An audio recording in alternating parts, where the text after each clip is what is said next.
Welcome to another edition of the Essex County Ghost Project TV show. I'm your co-host, Tom Spitaleri.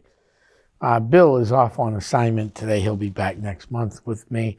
It's been a fun beginning of the year with all the snow falling here in the Merrimack Valley, but the Essex County Ghost Project hasn't really been stopping. We have been busy with the TV shows and getting ready for a busy summer. We also are moving forward with the plans of having Essex County Ghost Project teams, paranormal, UFO, and Bigfoot researchers in Maine, New Hampshire, Vermont, Pennsylvania, Georgia, Texas, and there was one more, and I'm drawing a blank. New York, I believe it was, but I'm not. We're working with people from other states right now on branding Essex County as a national-based paranormal investigation unit that will cover everything from Bigfoot to Birdman to UFOs. The UFO arm is going to be huge. We're bringing in people who have had thousands of cases that they've investigated themselves as a combine. I don't mean one guy investigated 10,000 cases, but the talent we're bringing in has over 10,000 cases under their belt as a combine. So we're really looking forward to this. Today's show, though, I've had people ask me, I know you've done shows on local haunts before, Tom, but you've been doing a lot of UFO stuff, which I have. I mean, we're still Essex County Ghost Project. I'm still doing home investigations. You got a problem at your house, we don't charge. We'll come into your house free of charge and try to figure out what's bothering you. But what we're going to talk about today is, because people have asked me again to do a show on local haunts. Now, I've done this many a times on many different places, even here before. But I always constantly getting new listeners. We know there's a lot of people that listen. I hear it every day. So I want to thank you all for tuning in. If you want to catch some of the old shows here, go back to Haverhill Community HC Media's page and look on shows, and then you can find some of my old shows. Some of them are now being uploaded to YouTube at the HC Media site. So please check them out. But let's talk about some of the locations outside of Haverhill, and then we'll end in Haverhill. All right. The Brick and Ash, I don't know if it's still called the Brick and Ash, 10 Center Street. The bartender feels like there's presence there. Waitresses have told me through the years that they felt something around her back. Other servants feel like they're being watched. They're being looked at. I mean, this is just stuff that goes on. Originally, the Brick and Ash was actually a brothel. And a worker tripped and fell down the stairs to her death, one of the brothel workers. So that could be one of the spirits roaming. There'll be a lot of spirits roaming in those places. We've never investigated some of these places. This is just, when I go out to eat, people just start talking to me because I have a jacket. Sometimes we'll go out to restaurants, before a case, and we got our Essex County shirts on, and people talk. Panera Bread. I used to know somebody who worked in the bakery overnight over there.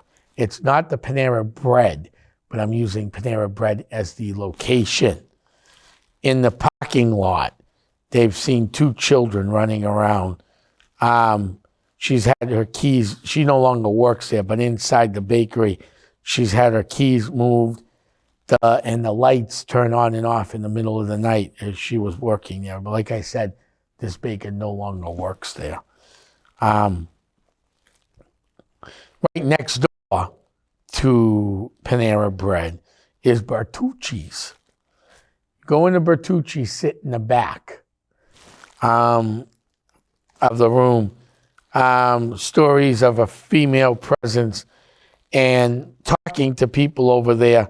It's an older female presence. Now, prior to that being Bertucci's, it was a restaurant, and the owner lived in that upstairs. What you could see, you go to Bertucci's, there's looks like there might have been living quarters. It's probably offices now up there.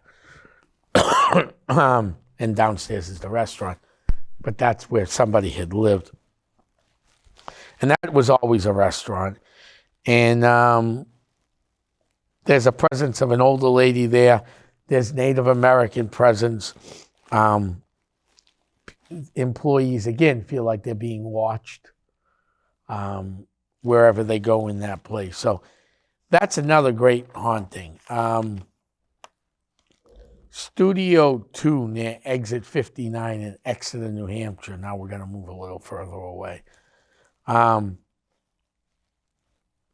Offices upstairs, over the looks down outside.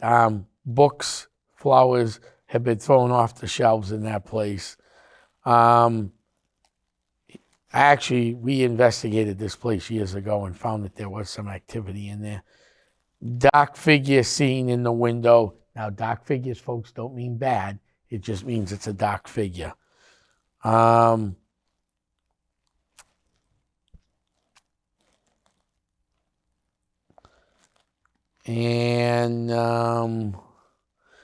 what else was seen in there? Shadow figures. Stuff being thrown off the shelves. So that's another location. It's right near exit 59, Studio 2 in Exeter, New Hampshire. 75 Princeton Place, North Chelmsford. Picture of a female spirit that shows that shows herself to the staff and over there, and cries, and children playing overnight. So that's another one of those classic paranormal haunts. The Coach Stop on Mammoth Road, restaurant, 1810, the building. Shadow figure of children and adults, and a presence in the restaurant. And that, never formally investigated, but I eat there enough, and I've brought in people in there to eat with me that have abilities, and this is what we've picked up. And I just happened to go there one night out of a fluke. And it was a real fluke, let me tell you. It wasn't something that was planned. It was a birthday many years ago, and I was looking for a restaurant to go out and eat, coming back from the North Country. Came back a little early, but later, to the point where restaurants were starting to close. And online, we found this place called the Coach Stop, and we ate there, celebrated my birthday, and we were right near the fireplace in June, and you could actually sense we were being watched, and the children, and a few other things in that restaurant. That was quite interesting. And then we'll get back to,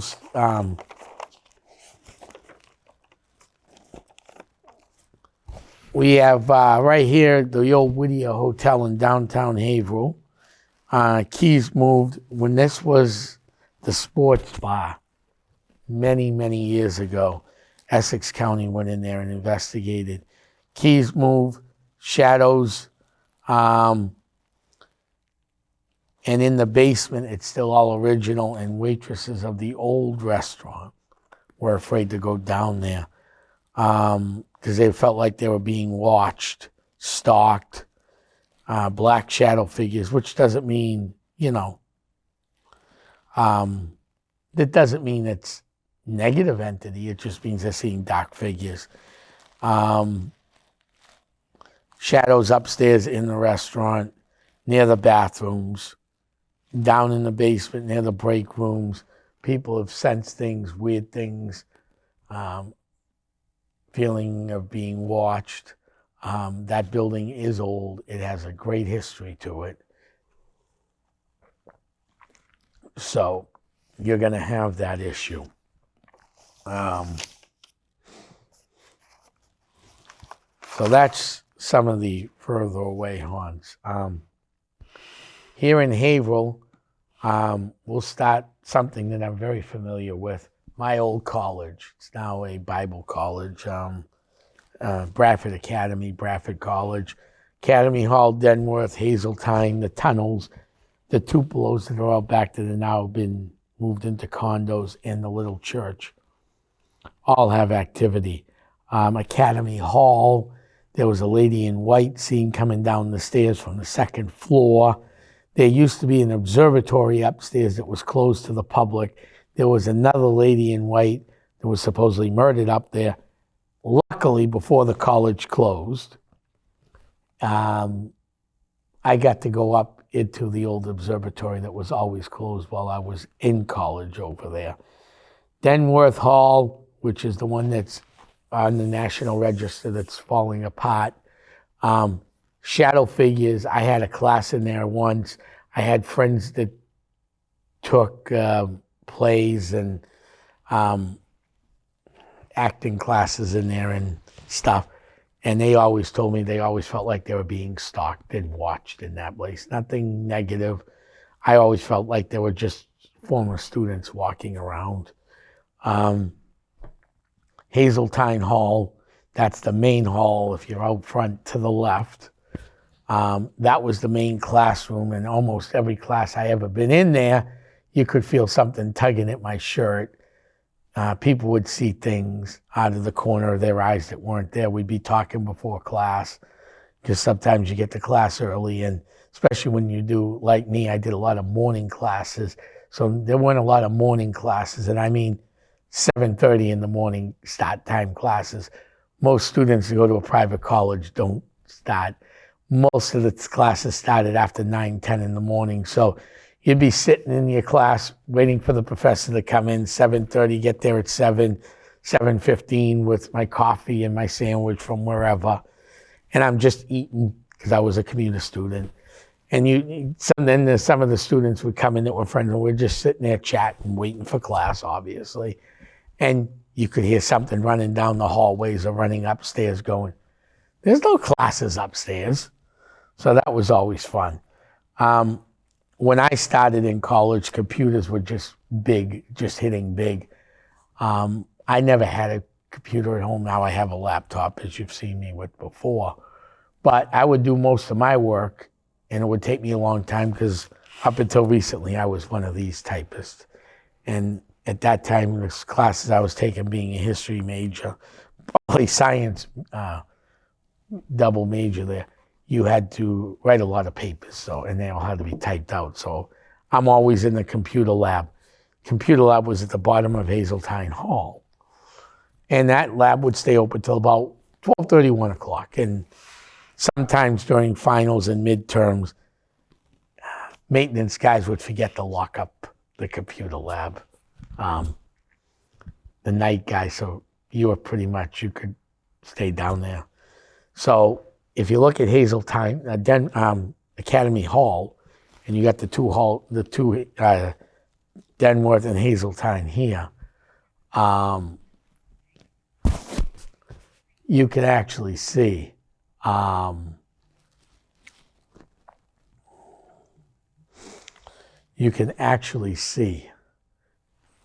you can't see it, but there are tunnels underneath the buildings. And I'm in the computer lab, I'm the only one there, and you could hear voices in the tunnels because they were right near the tunnels. The tunnels were so the girls wouldn't get wet going from their home at Academy to their classrooms, either at Denworth or Hazeltine. They were underground tunnels. By the time I got there, when it rained out, they leaked. So, but early on, they were solid, which is good. So that's another huge thing that happened at the old Bradford College, Bradford Academy. The Tupelos, Tupelo Pond, which is the pond that actually has dried up a few times, and rumor has it that Lovecraft and a few other things might have done some writings over there, Lovecraft being from Haverhill. They swear his journal might be buried under Tupelo Pond. That I don't fully believe at all, but that's just one thing there. But a couple kids had died on the ice at Tupelo Pond. Not a deep pond, But if you fall through and no one sees you, and it's a cold day, hypothermia is going to set in whether you got a pond that's 20 feet deep or 8 feet deep. I don't even think that thing was 8 feet deep in the middle. It might have been 6. Because I had friends in May when it was warm in April, or a hot September day, go jump in that thing, and they're standing up in the pond. So I never went swimming in that thing. But I know students that did. And I know these guys weren't like 8 feet tall. Some of them were my height and a little shorter, and they could stand up in it. So I'm assuming when it dried up, you could tell it's not that deep. But people still died there, and there's been rumored about some kids that might have died there through the years. This didn't happen all at once, of shadows of them and hearing their voices. The church, well, we don't know what happened in that church, but there is a female spirit that's real sad that actually hung herself inside that church. So that's on the this side of the back. So Academy Hall's here, the church is, and then going out to the library over here, the church is between Academy and Tupelo. So the other thing, this actually made the Lawrence Eagle Tribune. I was helping out another team. I hadn't formed Essex County yet, but I was well on my way of forming it at this time. And a friend of mine called me up. She had her own team going, hey, we're going out to take some pictures of Kimball Tavern. You want to join us, Tom? Well, you call me up and say, hey, we're going to do a little ghost hunting from a street, take some pictures from a vacant building. I'll be more than happy to go out with you. In the attic window, we saw a face, and that face has actually been, it's out on the web and everything else. So, and you could actually, when I was in there doing my senior project, I could feel that there were things in there. Later, as Essex County, years later, we investigated that place. We had some EVPs that we picked up of young girls in there. We picked up some male voices, shadow figures. The psychics all picked up something. We even picked up stuff from the Underground Railroad in there.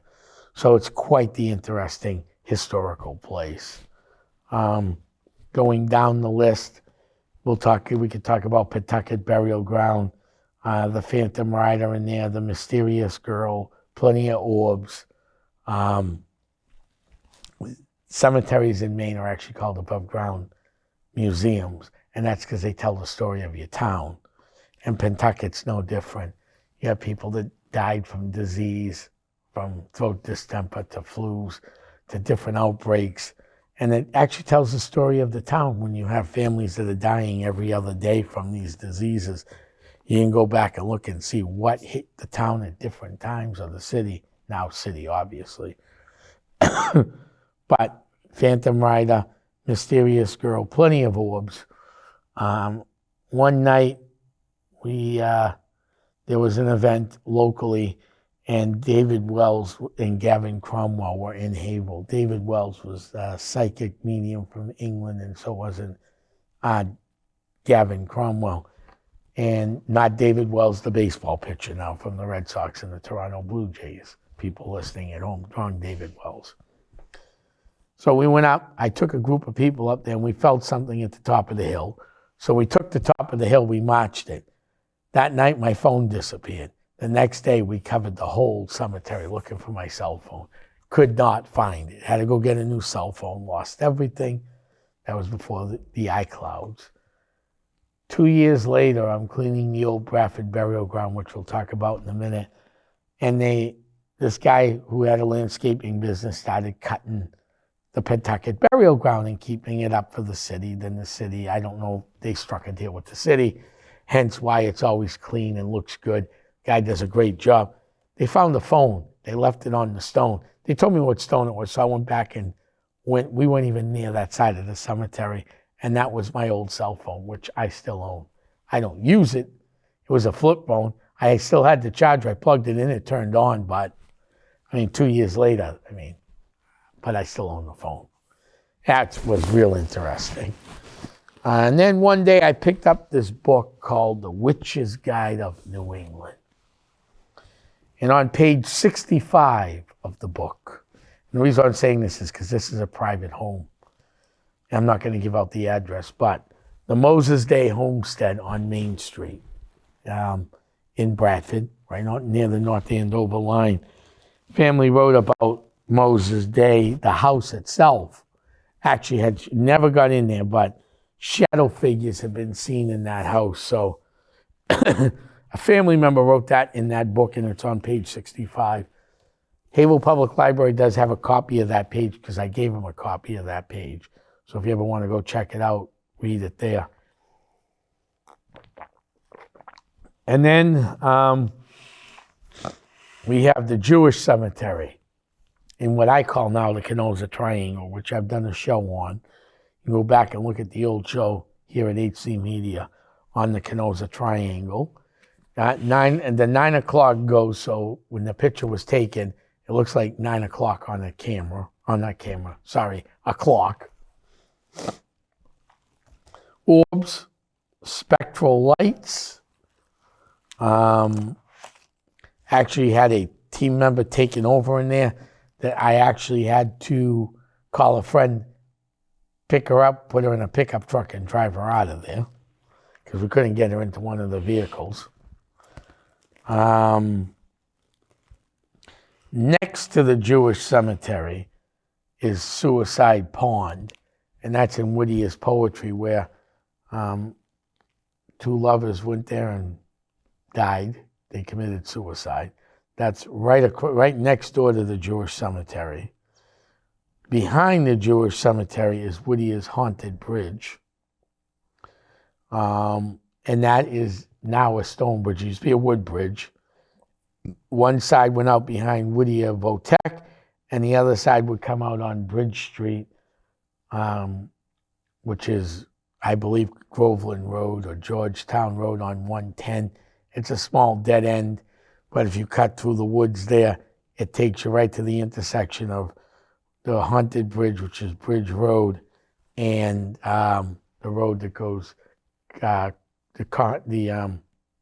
road that goes behind the cemetery. It's a dirt road, and in behind the Whittier High School. That's a real interesting location. We had done a Tom Live show. During COVID, Essex County Ghost Project did not shut down because no one could define the word emergency. House fire, police are called, that's an emergency fire. Someone, is so sick they can't get to the hospital, you need your ambulance and police service and fire services. But what happens when you have an older gentleman that's seeing things getting poked to the point of harassment, unwanted harassment, we'll keep it at that, and nobody wants to go because of COVID, and they don't have anybody to turn to. That to me is an emergency. I go. Make it a little closer to home. You're sitting at home, your daughter's upstairs sleeping, and all of a sudden she gets thrown down a flight of stairs. And I'm not talking a 5-6-year-old. I'm talking about a 2-3-year-old. That's obviously an emergency to that family. I could not go. So Essex County kept it going. We also started a Tom Live show on Facebook, and we actually walked the Whittier Haunted Bridge.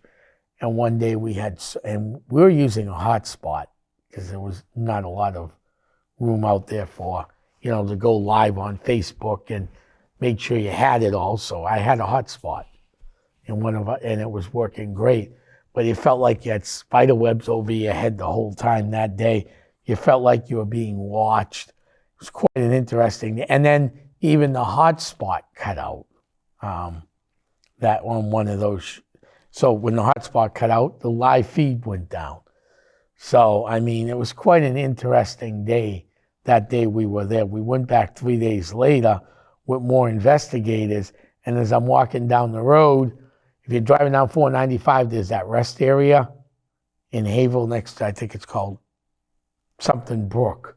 I always forget the name of the brook, but you can't miss the sign right there.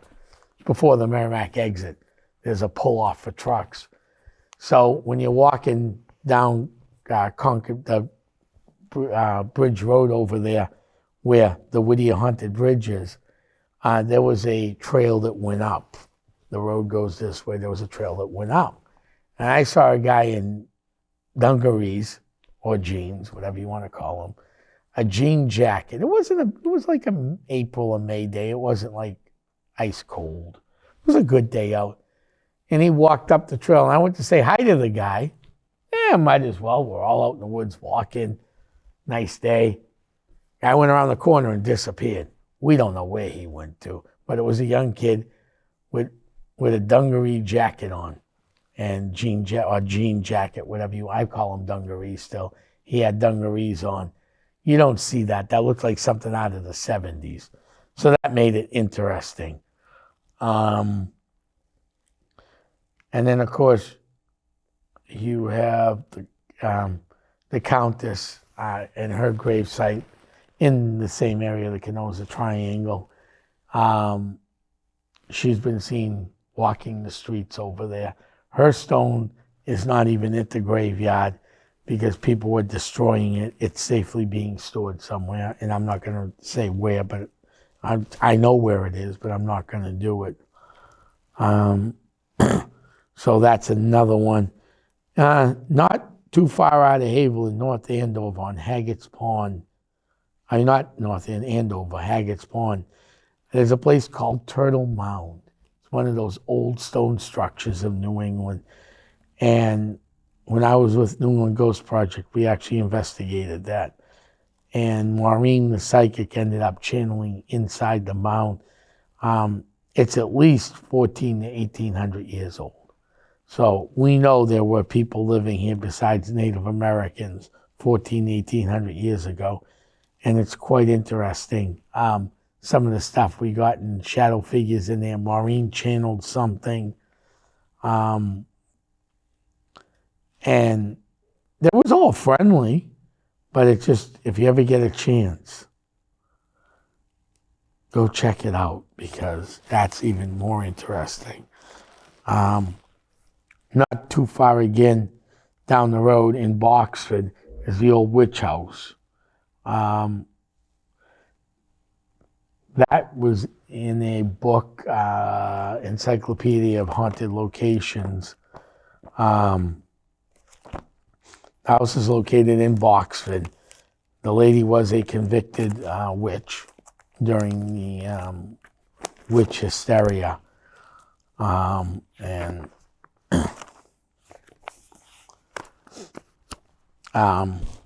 A beautiful maintained colonial farmhouse built in 1666.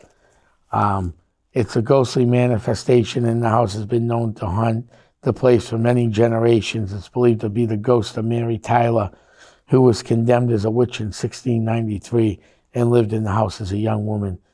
The most enthusiastic observer was Arthur Pinkham, who lived in the house in the mid-20th century and spoke and wrote extensively in his memoirs about seeing a ghost of Mary.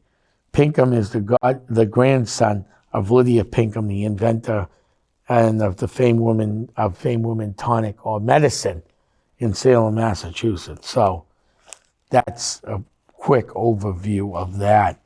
The Whittier Covered Bridge in Ossipee, that whole area of Whittierville, which is a section of Ossipee, right around pretty much where Route 28 and 16 meet. You got Whittier Mountain, you got the old Whittier Motel, the Whittier Ski Tow, which is now a post office and a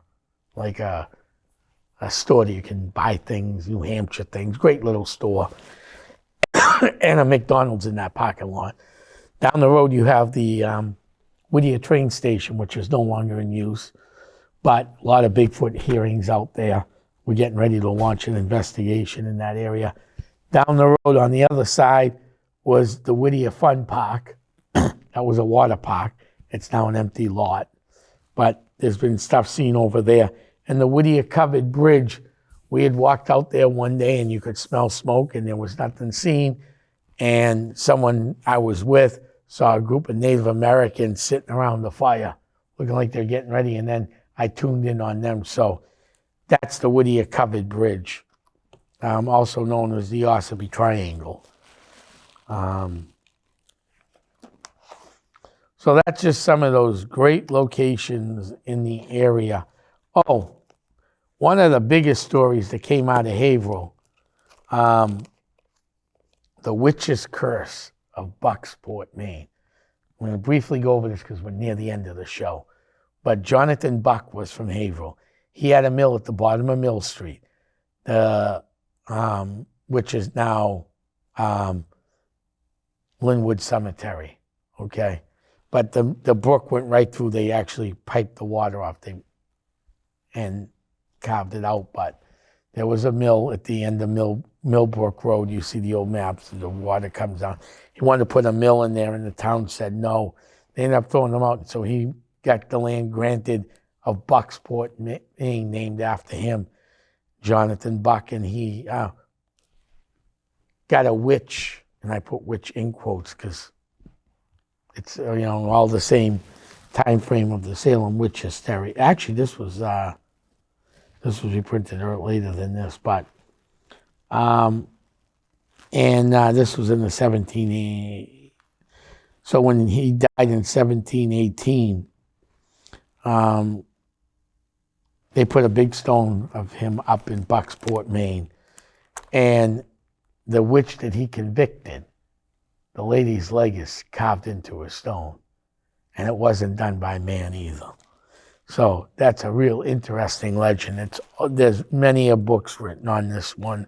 You can check this out. If not, I'll do a show down the road just on Jonathan Buck. We can almost do a whole show on him. Keep an eye out on the Essex County Ghost Project Facebook page. Our new website is just about finished. We're going to have a lot of events planned this year at Haunted Hilldale Cemetery coming up, which is a nonprofit. All the money goes to Haunted Hilldale. And we have stuff being planned in Sandown, Hampstead, and well beyond. So I want to thank everybody for tuning in tonight and this morning and tuning in from wherever you're tuning in from. Bill will be back with me again next month. I want to thank you all. I'm getting ready to head back to my crypt to take a nap, and I'll talk to you soon. This is the Crypt Keeper signing off. Good day, everybody.